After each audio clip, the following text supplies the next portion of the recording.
বাংলাদেশ জামাতে ইসলামীর সহকারী সেক্রেটারি জেনারেল এটিএম আজহারুল ইসলামের মুক্তির জন্য নিজে গ্রেপ্তার হতে রাজি দলটির আমির ডক্টর শফিকুর রহমান। তিনি বলেন, তাকে কারাগারে রেখে বাইরে অবস্থান করা আমার পক্ষে আর একেবারেই সম্ভব নয়। আমরা সরকারকে যথেষ্ট সময় দিয়েছি। এই জুলুমের প্রতিবাদে ও আজহারুল ইসলামের মুক্তির দাবিতে আমি নিজে গ্রেপ্তার হওয়ার জন্য 25 ফেব্রুয়ারি আদালত প্রাঙ্গণে হাজির থাকব। বৃহস্পতিবার বিকেলে নিজের ভেরিফাইড ফেসবুক স্ট্যাটাসে একথা জানিয়েছেন ডক্টর শফিকুর রহমান।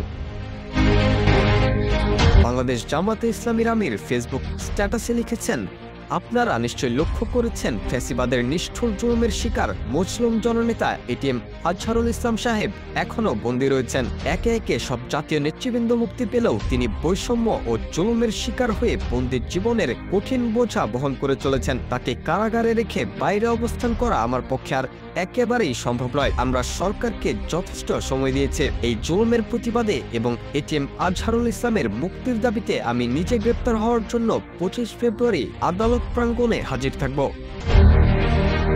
তিনি আরও লিখেন, আইন মন্ত্রণালয় এবং স্বরাষ্ট্র মন্ত্রণালয় আমাকে গ্রেপ্তার করে কারাগারে পাঠানোর ব্যবস্থা গ্রহণ করবেন।